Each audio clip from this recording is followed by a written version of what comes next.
A paz do Senhor Jesus. Deus abençoe a tua vida, que as mãos poderosas do Senhor continuem estendidas sobre a tua vida. E aqui no nosso canal, Tempo de Semear, vamos refletir um pouco sobre a palavra do Senhor. Epístola escrita pelo apóstolo Paulo aos Gálatas, capítulo 2, e o versículo 1, que diz assim: após 14 anos, subi outra vez a Jerusalém com Barnabé, levando comigo também a Tito. Glória a Deus. O apóstolo Paulo escrevendo aí a igreja que estava dividida.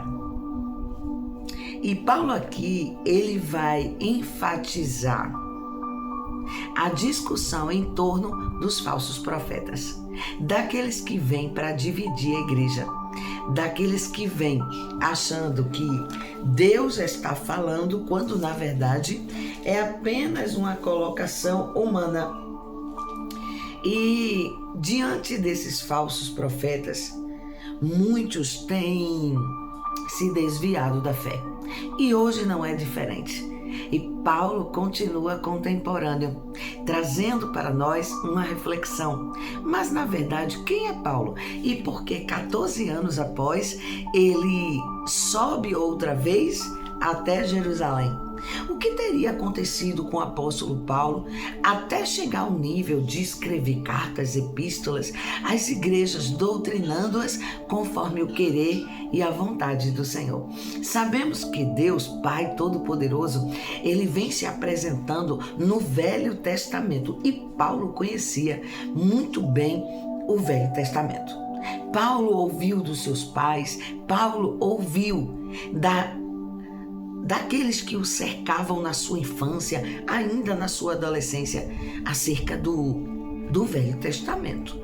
E quem atua no Velho Testamento é um Deus poderoso, que monta nas asas dos querubins, desce sobre a terra, escuta o louvor, habita entre os louvor, faz o Sinai tremer, abre caminho no meio do mar, de dia coloca uma nuvem sobre os israelitas que estão saindo do Egito, à noite coloca uma coluna de fogo para dar qualidade de vida no deserto. É um Deus poderoso que está com os profetas, que está com o seu povo no Velho Testamento. E Paulo conhecia muito bem esse Deus, Yahvé, o Yeshua HaMashiach. Ele conhece o Deus Rafá, o Deus do Sidkenu, ele conhece o Deus El Shaddai. Paulo conhece as histórias do Velho Testamento e sabe que Deus conosco está no meio de uma guerra, no meio de uma batalha, no meio de uma peleja. Mas entre Malaquias e Mateus há um silêncio interbíblico e há um diálogo no céu durante a eternidade.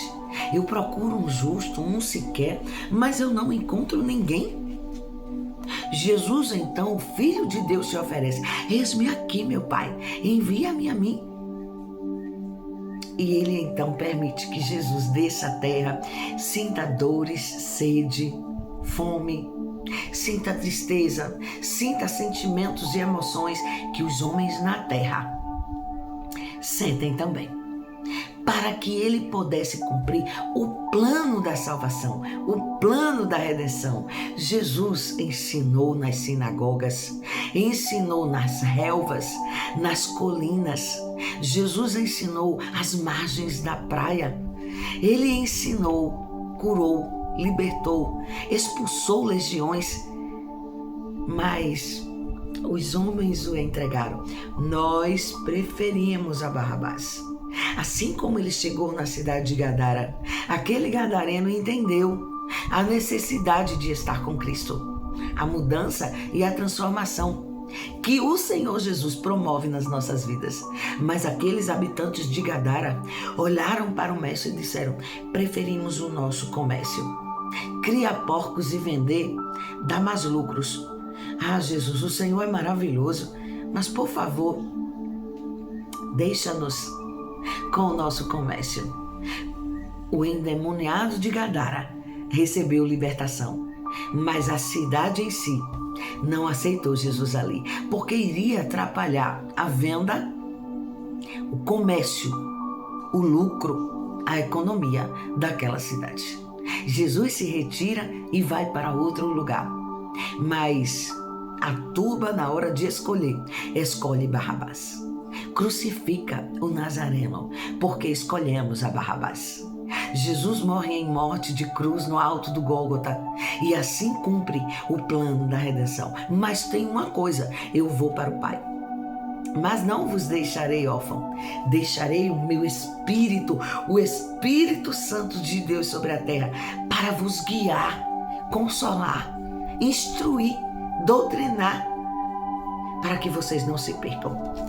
E Paulo, ele agora, ouvindo que Cristo já veio, morreu, ressuscitou, que a repercussão está tremenda entre Roma, Grécia, o mundo antigo.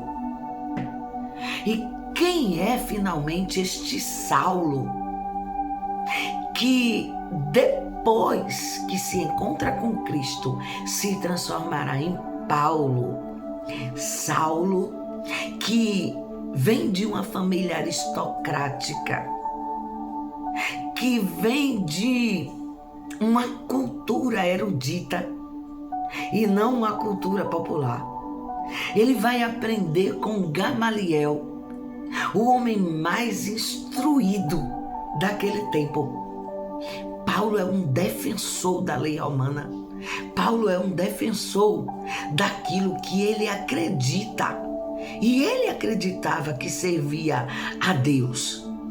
Então ele acha um absurdo o cristianismo está tomando proporções gigantescas. E ele ouve falar de um homem chamado Pedro, que em 2 cultos apenas, ele monta uma igreja de 8.000 membros. Quando o Pentecoste desce, Atos 2, Pedro se enche do Espírito, abre as portas do cenáculo, vai lá para fora e começa a pregar o cristianismo de verdade. E aí ele, no primeiro e no segundo sermão, 5.000 almas, 3.000 almas, 8.000 almas para Cristo. E Saulo de Tarso, ele não aceita aquele expansionismo que o cristianismo tem tomado sobre os territórios. Ele entra na presença dos governantes de Roma e pede para si cartas para que ele possa ir e exterminar aqueles que se dizem novos cristãos. Paulo, na verdade, é um homem sanguinário, violento, um homem erudito, refinado nas palavras, mas sanguinário e violento. E ele não aceita, no seu 1,5 metro de tamanho, calvo, manco, caolho, ele não aceita que o cristianismo cresça desse jeito. Ele esconde a sua cidadania judia. Na verdade, este Saulo vai esconder que pertence à tribo de Benjamim, uma das 12 tribos de Israel. Ele compra o direito da cidadania romana. E além de falar e falar bem, ele ainda é um poliglota no seu tempo. Fala diversos idiomas. E ele é um doutor da lei. Hoje, se fôssemos nomenclaturar, ele é um advogado de Roma. Um doutor da lei, poliglota, erudito, que estudou com Gamaliel, mas que tem direito à cidadania romana. Paulo, ele vai apavorar apenas uma única igreja. Ele entra na igreja de Pedro, que não tinha o nome dessas igrejas de hoje. Por certo, era o Caminho Novo. ele entra no caminho novo e aqueles homens, quando vê aquele pequenino ser, mas sanguinário, adentrar a porta dentro da igreja, eles correm em disparada e vão para a cidade circunvizinha. Na verdade, Paulo ou Saulo tocou o terror apenas em uma igreja, o Caminho Novo, a igreja de Pedro. Mas onde está Pedro, outro homem sanguinário, que tira sua espada e corta a orelha de Malco? Foi incapaz de reagir naquele momento.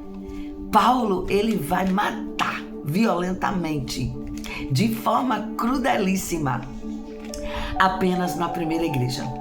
Os membros correm para a cidade circunvizinha e começam a avisar: olha, tem um homem de 1,5 metro que entra nas igrejas e mata aqueles que se dizem cristãos. Corram, escapem pelas vossas vidas, e quando ele vir, avisem de um para o outro. E assim nós possamos então escapar. Paulo está andando de cidade em cidade e tem um dia um grande encontro, o encontro da estrada de Damasco. Aqueles que vinham com ele, Paulo andava com uma guarda pretoriana exclusiva para ele. Aqueles que estavam com ele percebeu uma grande luz, uma gloriosa luz, e sabia que a presença de Yeshua HaMashiach, o Deus Yahvé, o Deus dos judeus, estavam ali. Naquele dia, eu creio por inferência que Jesus olhou para o Pai e disse assim: não é possível. Cadê Pedro agora para defender a minha noiva ataviada? Correu. Não tem um homem que defenda a minha igreja. Eu vou lá, Pai, e vou resolver esta parada com Saulo. Quem é Saulo de Tarso para fazer correr o meu povo? Quem é Saulo de Tarso para fazer correr a minha noiva amada? E no caminho de Damasco, a glória desce e invade aquela estrada. Quem estava com Paulo, eles agora que colocavam a igreja para correr, são eles que vão correr. Eles correm para longe, fugitivo, amedrontados e com medo, desesperados. Mas tem uma coisa: Paulo conhecia o Deus do Velho Testamento, e ele se curva, e ele se prostra, e ele se ajoelha. Paulo sabia que de joelho a igreja vence. Igreja que ora é uma igreja que Deus para e diz assim: opa, vamos ouvir aqui direitinho. Quando Paulo se curva, que ainda é Saulo, se curva, Deus diz: opa, este homem me conhece. Este homem ainda sabe que ainda há misericórdia. Por que Paulo não correu? Jesus, o Filho, desce com a sua glória, mas eu creio que ele desce para exterminar a Paulo, porque a mesma glória que cai na estrada de Damasco para um encontro com Saulo de Tarso é a mesma glória que um dia, ao ajeitar, organizar a arca do Senhor, usava e segurar para que a arca não caia. E a glória fulmina, extermina Uzá. Uzá era um sacerdote em dias com Deus e com o seu serviço sacerdotal. Mas Saulo de Tarso era um pecador sanguinário e violento. Mas quando ele se curva, o Senhor diz: ele conhece. Ele sabe que eu uso de misericórdia com quem vem a mim. E a ira do filho se aplaca diante daquela atitude de Saulo de Tarso. Uma glória incompatível com o gênero humano. Uma glória que, ao tocar os homens sobre a terra, os homens não suportam ficar de pé. A glória atraiu Saulo de Tarso. A sua condição humana o fez refletir e ele cai de joelho, fazendo o noivo recuar. Naquele momento, a grande ideia que se tem. Vou transformar este assassino, este homem violento, no maior garoto propaganda do cristianismo. E você que entrou na minha casa matando os meus escolhidos, você agora também vai ter que fugir para não morrer, se quiser viver. Eita, naquele momento, Deus dá para Saulo de Tarso uma nova identidade. Deus dá para Saulo de Tarso a palavra, porque ele olha para Saulo e diz: duro será contra ti, recalcitrar contra os meus aguilhões.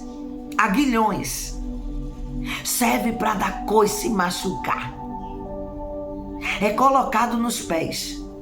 O Senhor estava dizendo: a partir de agora eu estou te prendendo, mas não do jeito que tu prende, no terror, no temor, no pavor. Eu estou te prendendo com cordas de amor. E a partir de hoje a tua vida é minha, Paulo. A morte não terá direito sobre você. Você vai fugir de uma terra para outra, pregar o meu evangelho. E quando eu quiser te resgatar, eu te resgatarei e darei ordem para que assim aconteça. Você agora vai viver para pregar a minha palavra. Você vai sofrer por amor ao evangelho. E você, de forma deliberada, vai fazer por amor. Vai fazer por deliberalidade. Quem se levanta não é mais Saulo, mas é Paulo. E aqueles que encontram-no tateando no caminho de Damasco, cego, levam-no para a casa de Simão o curtidor, na periferia de Jerusalém. Ali, Paulo curva-se 3 dias e 3 noites. E Deus, então, vai fazer algo diferente. Quem ungia alguém para a separação ministerial eram os pastores em Jerusalém. Deus agora vai fazer diferente. No centro de Jerusalém, nasciam os novos pastores. Deus vai fazer algo diferente. Ele vai dizer: olha, o útero é Jerusalém e as trompas é a periferia. No útero nasce os separados ministerialmente, ungido por pastores. Mas lá nas trompas vai nascer quem eu quero. E vai ser ungido por profeta. Um parto normal viria de Jerusalém, daqueles ministros do Senhor. Mas um parto escolhido por Deus é completamente diferente, na periferia, ungido por profetas. Por profeta. Deus levanta Ananias e diz: prepara o chifre, coloca azeite, porque hoje você vai ungir alguém. Sim, Senhor, estou aqui, pronto para te obedecer. Ananias se prepara, se organiza, feliz da vida. Senhor, quem eu devo ungir? É algum enfermo? E quando ele vai sair, o Senhor diz: é Saulo de Tarso, está à rua direita, na casa de Simão, o curtidor. Ananias volta, creio que fecha a porta e diz: Senhor, eu creio que o Senhor está errado. Este Saulo aí não é o assassino? Sim. O violento é. Um baixinho de 1,5 metro, este mesmo. Senhor, aquele homem não vale nada. Quando ele me encontrar, ele vai até me matar. Ananias, quem manda sou eu. Para você, ele pode não valer nada, mas para mim, Ananias, ele é um vaso escolhido. Assim sou eu e é você, vaso escolhido de Deus. Ananias se dirige até a casa de Simão, unge Paulo de Tarso. E quando ele se levanta, assume a sua identidade. O Senhor Jesus faz coisa diferente e nos surpreende. Ele está cheio de alegria do Espírito. Se dirige a uma pequena praça, uma pequena ágora, próxima à casa de Simão Curtidor, e começa agora a pregar o Evangelho. Alguém escuta e vem mais gente. No outro dia, uma pequena multidão se aglomera e a fama de Paulo se espalha. Chega no centro de Jerusalém para Pedro e João. E eles dizem, vamos lá para ver quem é esse Saulo. E quando eles chegam, eles ficam no meio da multidão, em silêncio, ouvindo o que Paulo está falando. E eles confabulam baixinho e diz, rapaz, se esse homem continuar aqui, vai acabar com a gente. Ele fala bem demais. Que homem é esse? Ele tem o que nós temos, é unção. Isso aí nós temos. Mas ele fala com palavras puras e refinadas, erudita, que o povo gosta de ouvir. Se ele ficar aqui, Pedro, ele vai acabar com o nosso ministério. João, temos que fazer alguma coisa. Ah, já sei. Não dá não. Se ele fica aqui, ele acaba conosco. Inveja. Inveja de quem Deus levantou na periferia, por designação especial. Irmão Paulo, venha cá no final do sermão. Nós estamos muito felizes. Afinal de contas, o Senhor se rendeu ao Mestre. Que coisa linda ver o Senhor pregar. Que coisa maravilhosa ver o Senhor pregar. Só tem um problema. Olhe, quando Roma ouvir que aquele homem empoderado, com cartas na mão do imperador, para matar esses novos cristãos, se tornou um deles, o negócio vai piorar. Roma vai mandar legiões e vai vir acabar conosco aqui. Vamos fazer o seguinte. O nome de Paulo era Saulo, Saul de Tarside. Volta para tua cidade, Tarso, Tarside, e quando a coisa aqui acalmar, nós mandamos te chamar. Combinado? Combinado. Vamos fazer assim? Vamos. Inveja. Quiseram matar Paulo logo que ele nasceu. Paulo agora, como um novo convertido, obediente, obedece aos apóstolos e segue para Tarso ou Tarside. Chegando lá, sua família renomada, aristocrática, ele começa a falar desse Cristo. E a família diz, aqui não. Fale do seu pastor, fale do seu ministério lá, de onde você veio. Aqui nós não queremos ouvir. Paulo insiste. E ele é convidado a sair do seio da família. Paulo agora é desertado. Sem dinheiro, sem família, sem igreja. Paulo vai para o deserto e aprende a costurar tendas para poder sobreviver. Entre as linhas agulhas, carretéis de linha, Deus começa agora a lapidar Paulo. Por isso que em breve ele vai dizer nada. Absolutamente nada me separa do amor de Cristo Jesus. Nem anjos, nem demônios, nem nudez, nem fome, nem perseguição, dor, angústia, fome, nada me separará do amor de Cristo. Quando ele diz profundidade e altura, ele está dizendo a altura, os meus diplomas, a minha erudição, onde eu cheguei, não me separará do amor de Cristo. Profundidade, o coser, os tecidos da tenda, em cima e embaixo, nada me separará do amor de Cristo Jesus. 14 anos, Paulo esquecido. 14 anos no deserto. 14 anos abandonado. 14 anos excluído, apodrecendo na memória do povo. Esquecido, enganado, excluído. a angústia, a exclusão tornaram Paulo um homem bruto, amargo em relação aos homens, mas sensível diante das coisas que são de Deus. A teologia de Paulo vem do próprio mestre. Paulo vai ser discipulado pelo próprio Espírito Santo. Os apóstolos receberam o batismo no Espírito Santo. Eles tiveram a experiência com o Espírito, mas eles não sabiam escrever, porque não tinham a erudição. Os apóstolos falavam com propriedade sobre o Espírito Santo, mas apenas a experiência vivenciada.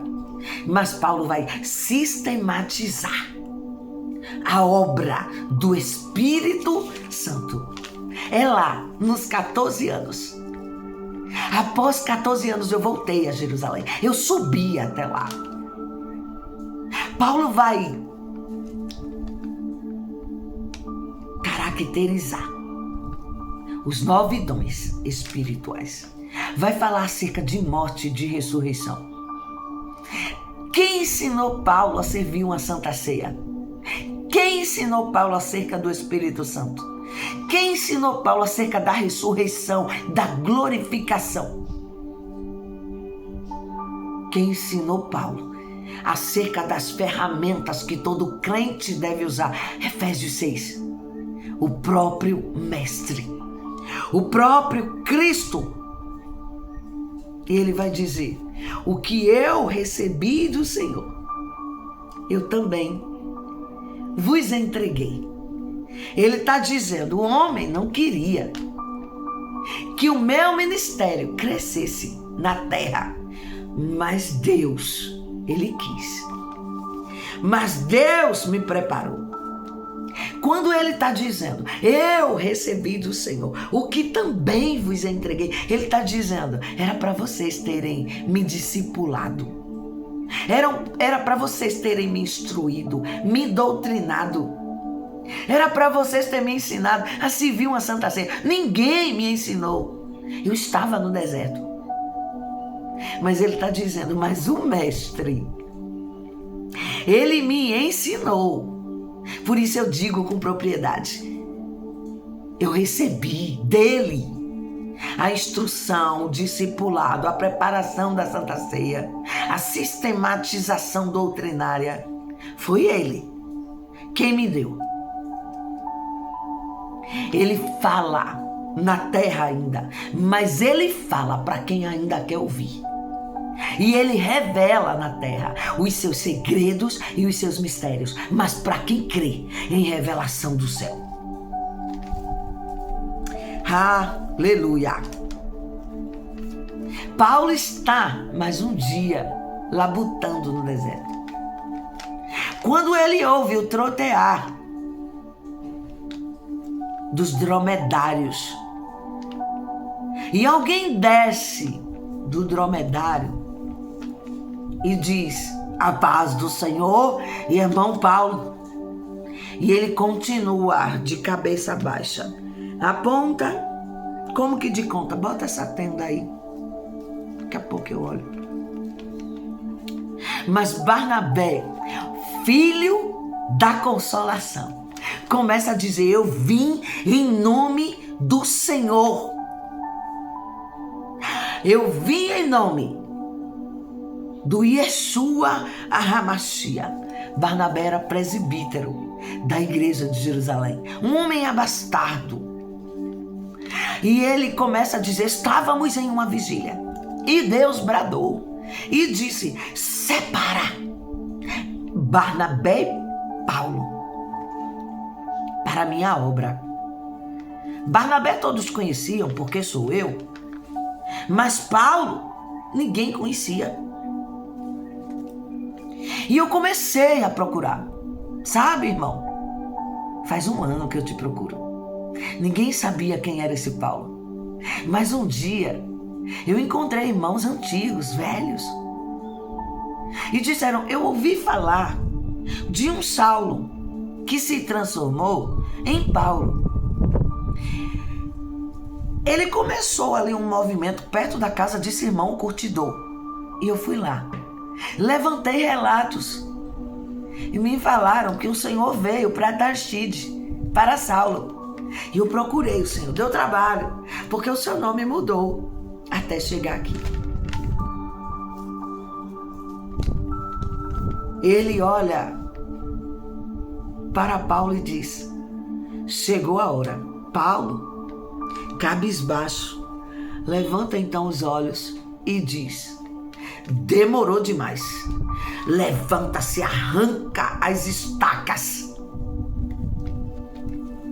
Eu estou no óleo há 14 anos. Estou curtido no azeite. Faz 14 anos que eu te espero.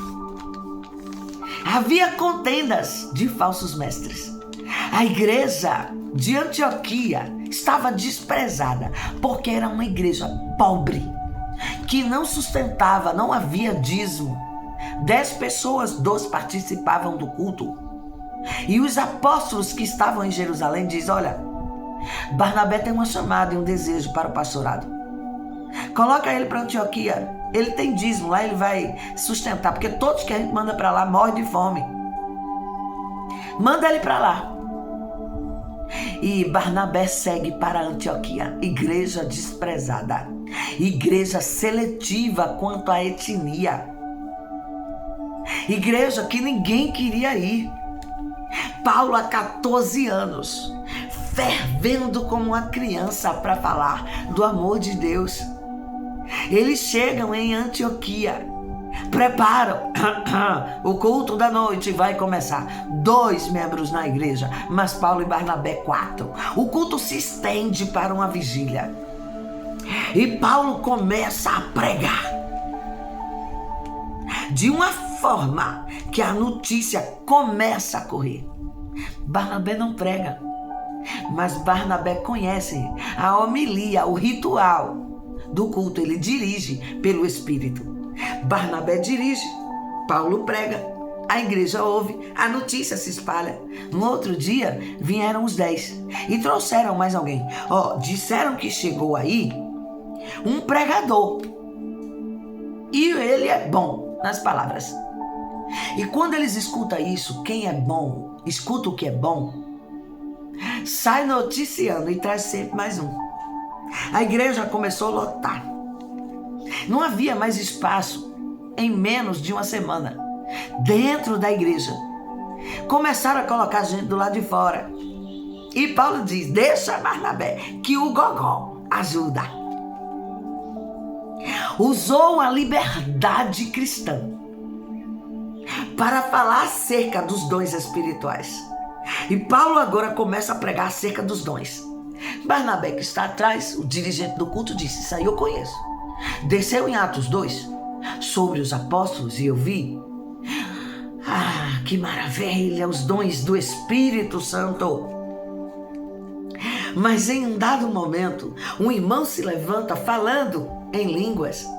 E Paulo, quando ele termina, aponta e diz: você aí, entende o que você falou? Não entendo. Pois Deus falou na sua boca que Ele é grande, Ele está conosco, a tenda vai se alargar, receba a promessa. E todos ficam maravilhados. Barnabé cutuca Paulo atrás e diz assim: olha, acerca dos dons eu já ouvi, mas o que é isso que você está falando? Barnabé, isso aqui se chama interpretação de línguas. E ele vai dizer: quem te deu isso? Lá em Jerusalém não tem isso não. E ele vai dizer: eu recebi do Senhor, como também vos entreguei. Não tem em Jerusalém, mas em Antioquia tem. A notícia se espalha, no outro dia já tem uma multidão. E Paulo começa a pregar e a falar acerca então da revelação. Desce a revelação do céu enquanto Paulo prega. E ele começa a dizer: você aí, Deus está dizendo, vai mudar a tua história. Você aí que é angustiado, você aí, ele começa a revelar o oculto e o escondido. E ele vai dizer: você tem uma angústia na alma, mas Deus cura a angústia na alma. Você é do outro lado, abandonado pela família, rejeitado e excluído. E os irmãos choravam copiosamente. Deus está falando. Barnabé cutuca Paulo e diz: o que é isso? Como que você sabe? E ele diz: isto se chama o dom de revelação do Espírito. Quem te deu? Eu recebi do Senhor, como também vos entreguei. Mas não tem em Jerusalém, mas em Antioquia tem. Eu recebi do Senhor. Foi Ele quem me deu. E Paulo agora, outro culto, outra hora, ele começa a orar pelos enfermos. E quando ele começa a orar pelos enfermos, alguém recebia a cura instantânea. E no outro dia voltava mais. Paulo não se conteve. Ele começa a orar sobre os enfermos. E ele diz a Barnabé: só tem um dom que vem no plural. São os dons de cura, porque Deus não cura de uma única forma. Paulo não se contenta. Desce do altar. E começa agora a impor as mãos. Mas a multidão que se forma nos cultos seguintes é muito grande, porque ouvem acerca das curas divinas. E ele diz: é muita gente. Ele pega o lenço. Não se sabe se ele passa na sua boca, na testa, no seu suor. Ele pega o lenço, chama os diáconos da igreja e diz: leva o lenço até onde estão esses enfermos. E Deus começa a curar em Antioquia. E as multidões aglomeradas se formam na porta da igreja. Deus cura de diversas formas. E começam agora a sair de dentro de casa porque ouvem o que está acontecendo, o movimento de cura.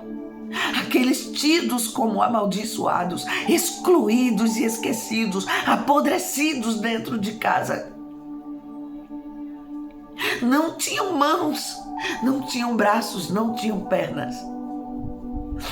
Não sei como, mas quando Paulo pegava as suas mãos e colocava sobre aquele que a sociedade tinha nomenclaturado como amaldiçoados, os braços começavam a surgir, as mãos começavam a surgir. Houve um Pentecoste em Antioquia e a igreja anônima desprezada vai ser reconhecida pela graça, porque através da liberdade espiritual houve um apóstolo que não se entregou à angústia, ao desprezo, ao esquecimento, mas levantou-se para fazer a obra com amor.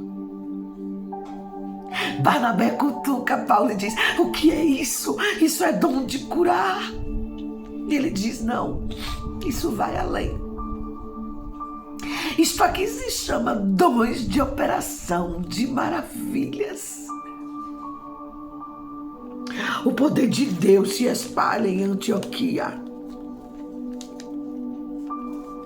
A unção, a graça ministrada naquela igreja. Correm notícias. E mais uma vez, quem vem? João e Pedro. O que está acontecendo em Antioquia? Uma igreja esquecida. Dizem que tem multidões na frente do altar. E ele vai lá. O que está acontecendo aqui, Barnabé? Eu não sei. Mas eu sei quem pode explicar. Eu sei quem pode falar para vocês o que está acontecendo aqui. E junta-se dois, Pedro e Paulo. Dois gigantes. Duas bombas da retórica cristã,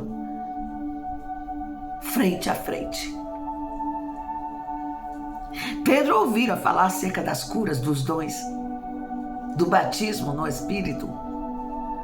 Mas quando Paulo chega, chamado por Barnabé para explicar o que está acontecendo, Pedro não está preocupado com o lado espiritual. Paulo está preocupado em explicar e trazer algo novo. Mas Pedro, a primeira pergunta que faz é: quem te ungiu como apóstolo? Tem muita gente questionando quem nos levantou, quem nos sustenta. E Paulo olha para Pedro, e eu creio que ele pega o dedo de apóstolo, coloca bem na face de Pedro, porque ele diz: eu resisti a Pedro. E ele diz: quem me escolheu foi ele. Quem me entregou os dons e a doutrinação sistemática foi ele. A você, ele entregou o evangelho da circuncisão, do corte de uma membrana, de uma parte do corpo, para se tornar aliançado com ele. Mas a mim, ele entregou o evangelho da incircuncisão. Não precisa mais de marca no corpo. Precisa sim cortar as cordas do coração que liga o homem ao mundo, e ele agora estará aliançado com Deus. A você, o evangelho da circuncisão; a mim, o evangelho da incircuncisão. Quanto ao meu apostolado, a credencial é ver a Cristo. E ele olha e começa a dizer: eu conheço um homem, não sei se em espírito ou se no corpo, subiu ao terceiro céu, viu o Cordeiro Eterno face a face. Vocês andaram com ele, mas não tiveram o privilégio de vê-lo, aleluia, ressuscitado, mas também glorificado. Os meus olhos viram no céu coisas inefáveis que eu não tenho palavras para trazer para vocês aqui na terra. Eram vocês para ter me ensinado. Eram vocês para terem me doutrinado. Mas eu segurei na palavra o que os olhos não viram, os ouvidos não ouviram, tampouco desceu ao coração do homem. Deus reservou para aqueles que esperam nele. Enquanto vocês me desprezaram, o Mestre me chamou, me autorizou a pregar o evangelho da graça, porque eu recebi dele, não de vocês. Por vocês eu ainda estava no deserto, mas ele me chamou e eu recebi do Senhor o que também vos entreguei. Antioquia deixou de ser uma cidade anônima e passou a ser uma cidade cheia da graça de Deus. O tempo é este, a hora é agora. Alguém baterá na tua porta, te chamará. Chegou o tempo de cumprir o chamado de Deus, de executar aquilo que Deus preparou para você. Tempo de angústia, de desprezo, tempo de questionamento passou. Agora é levantar, arrancar as estacas e fazer a obra do Senhor, cheios do Espírito Santo, porque eu recebi do Senhor o que eu também vos entreguei. Deus abençoe a tua vida. Com o amor de Deus, a graça do nosso Senhor e Salvador Jesus Cristo e as divinas consolações do Divino Espírito Santo de Deus estejam com todos nós, desde agora e para todo sempre. Amém.